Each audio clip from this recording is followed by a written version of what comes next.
Você sabe lidar com o luto? Todos nós estamos vivendo essa fase da pandemia, de alguma forma acentuou profundamente a questão da morte, da perda. Nunca se falou tanto sobre morte e perda como nesse momento.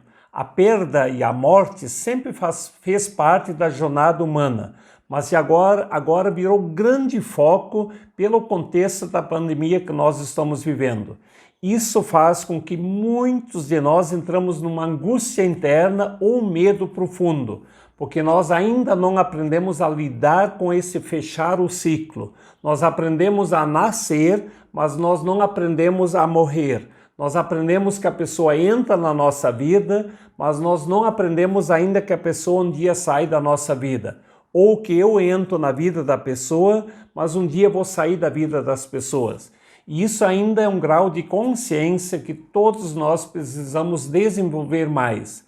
Nós temos uma dificuldade profunda a lidar com perdas, com luto e esse processo, essas várias fases que fazem parte do processo humano. Eu sou psicólogo, acompanho muitas pessoas nesse processo do autoconhecimento, acompanho muitas pessoas nesse momento que me buscam e a maioria num estado profundo de ansiedade, um estado profundo de angústia e também de profundo sofrimento, principalmente porque alguém fechou o ciclo na vida, a pessoa teve alguma perda, ou então porque a pessoa tem a grande angústia interna de ela passar por esse processo e não saber como fazer, ou então alguém próximo poderia sofrer por antecipação. Então nós precisamos ainda despertar. E aqui quero dar 3, 4 dicas fundamentais. Primeiro, nós desenvolvemos uma consciência que as pessoas não são minhas. Eu perdi. A gente só perde aquilo que nós temos a sensação de posse. Como se meu pai fosse meu, como se minha mãe fosse minha, como se meu filho fosse meu. Lógico que a gente tem um vínculo afetivo, mas quando nós temos essa sensação que é meu, nós temos um pouco essa percepção de posse.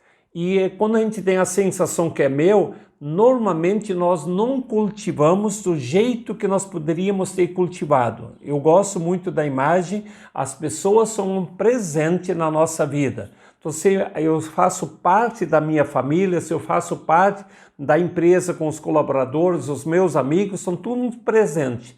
E enquanto presente, eu preciso cuidar da melhor forma possível. Não é posse, eu cuido da melhor forma possível. E quanto mais eu cuido, mais eu sinto gratidão o dia que não tiver mais com essa pessoa, não tiver mais esse laço afetivo. Mas isso é um grau de consciência que ainda nós precisamos desenvolver. Que nós aprendemos a ter a pessoa, a gente não faz o que poderia fazer e o dia que a pessoa fecha o seu ciclo, vem um grande sentimento do ressentimento e o sentimento da culpa. A frase que bate na mente: se eu soubesse, eu teria cuidado mais, se eu soubesse, eu teria falado, se eu soubesse, eu teria amado mais, se eu soubesse, eu teria dado mais tempo. Se eu soubesse, se eu soubesse, se eu soubesse. Mas agora o tempo já foi, a pessoa já fechou o seu ciclo. E aí isso gera dentro de nós muitos movimentos emocionais, muitos estados emocionais, de profunda dor, de profundo luto, de profunda sensação. Essa pessoa ainda pulsa aqui dentro, mas eu não enxergo mais, não posso mais pegar, não posso abraçar, eu não cheiro mais, eu não vejo mais a pessoa. E aí vem a pergunta: o que faço com tudo isso que ficou aqui dentro? E aí nós temos várias fases naturais que fazem parte do processo, a gente chama de fechar o ciclo, de fechar esse ciclo com essa pessoa. E nós precisamos aprender a lidar com esses ciclos. Tem várias fases. Aqui vou dar ênfase a 3 fases. Primeiro, é natural, a pessoa fazia tão parte da minha vida, era tão próxima, a gente convivia. Primeiro vem a negação, da natureza do cérebro, a gente nega. Isso não pode ser verdade, isso não aconteceu, isso não é comigo, não, tudo menos essa pessoa que eu amava tanto. Então a negação faz parte, por isso tem pessoas que levam assim, às vezes vários dias ou às vezes até um mês, até tomar consciência, ele fala até a ficha cair, quer dizer, essa pessoa fechou o seu ciclo. Então é a negação e a gente ainda acredita que um dia vai voltar, ainda vou encontrar, então a negação. A segunda fase é muito natural da revolta. É um estado interno de certa raiva, porque eu tive a consciência que era meu, que era posse. Como é que essa pessoa foi roubada de mim? E a gente precisa e quer projetar isso para alguém. Ou a gente projeta contra Deus. Quantas pessoas culpam Deus? Eu rezei, fiz a minha prece, fiz a minha oração para essa pessoa e Deus não me atendeu. Não, a pessoa... eu não sou dono da pessoa para dizer eu manipulo o que Deus vai fazer ou não vai fazer. São processos da vida que fogem do nosso controle. Afetivamente, a gente quer viver eternamente. Afetivamente, eu quero ficar vivo eternamente. Eu quero manter as pessoas próximas de mim. Mas nós precisamos ter consciência que nós temos a eternidade dentro de nós. O que é a eternidade dentro de nós? É o aqui e agora viver intensamente com aquilo que a pessoa significa, representa para mim. E essa revolta, a gente projeta contra Deus, projeta contra a medicina, projeta contra alguém, a gente sempre quer achar o culpado. Quem foi o responsável que fez com que essa pessoa não está mais comigo? E a terceira fase, que é importante nós aprendemos a lidar, e esse processo da integração. Eu falo muito do fechar o ciclo. Eu gosto de dar o exemplo pessoal. Eu tenho muitas pessoas próximas que fizeram parte da minha vida e fecharam o seu ciclo. Meu pai, minha mãe e outras pessoas muito próximas.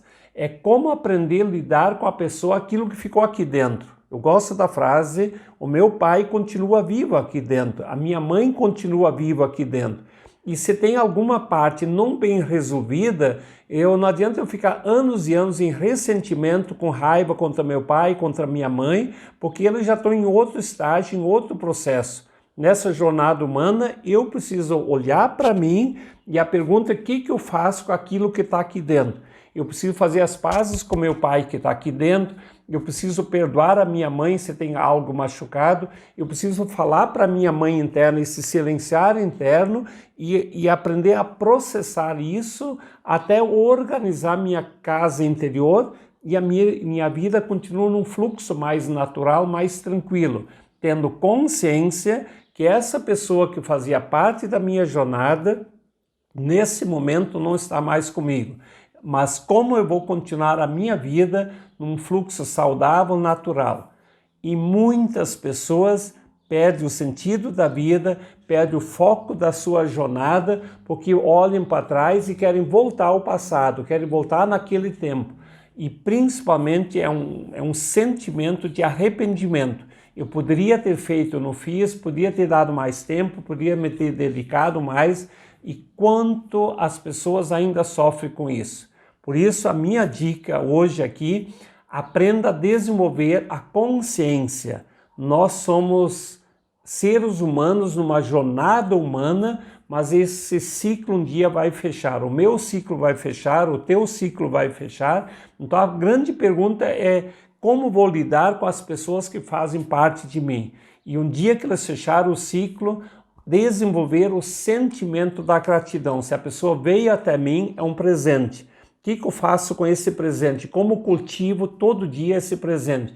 E o dia que a pessoa fechar esse ciclo, e não é no meu tempo, é no tempo da pessoa ou no tempo do sagrado de Deus, independente da tua crença religiosa, que a vida não é nossa. Eu não escolhi a vida veio até mim e eu estou cultivando a minha vida. As pessoas vieram até mim e eu preciso cultivar isso. Então, aprender a lidar com a perda, com o luto, ainda é um grande desafio para nós. E talvez esse seja o momento de nós tomarmos mais consciência do real sentido da vida, o que faz com que as nossas relações interpessoais aconteçam e como podemos entrar num estado de gratidão mais profunda. Gratidão às pessoas que fizeram parte. E aí vem uma pergunta que eu gosto muito de fazer. O que essa pessoa deixou de aprendizado para a minha vida? O que aprendi com essa pessoa? O que aprendi com meu pai, com minha mãe, com as pessoas que eu amo, com meus amigos que já fecharam? Quando eu tiro o aprendizado, eu potencializo a minha vida e a minha vida cria mais significado, mais sabor. Quantas pessoas fazem isso e realmente potencializam a sua vida, eles relativizam algumas coisas e dão mais valor a algumas coisas que às vezes no dia a dia nós não temos tanto tempo. Por isso, aprenda a valorizar as pessoas que fazem parte do teu dia a dia, dedica o tempo, faça tudo que você merece fazer por essas pessoas. Mas acima de tudo, dedica tempo a você mesmo, cultive o máximo de tempo com você, faça as pazes, feche alguns ciclos interiores da melhor forma possível. Se todo dia nós aprendemos a fechar os pequenos ciclos, todo dia é um ciclo, eu fazer as pazes comigo mesmo, tive algum atrito com alguém próximo, faça as pazes, fecha, se todo dia você fechar o teu ciclo, o dia que chegar o grande ciclo da vida, se fechar o grande ciclo, você vai estar numa paz maior, tendo essa consciência. Agora, se eu for enrolando todo dia, não fecho bem o meu ciclo, vou me enrolando, o dia que o grande ciclo se fechar, quase com certeza o desespero toma conta. Por isso, aprenda a fechar os pequenos ciclos para ter a consciência que um dia nós vamos fechar esse grande ciclo da jornada humana. Me acompanhe aqui no Instituto Kessler para essas reflexões, para a gente poder conversar sobre tudo isso. E eu desejo que você possa parar um minuto e tomar consciência como está sendo a tua jornada, como você está te dedicando com as pessoas que você tanto ama. Dá o tempo, faça o teu melhor e tenha consciência que as pessoas são presentes na nossa vida. Sinta gratidão por todo ser humano, principalmente gratidão a você mesmo.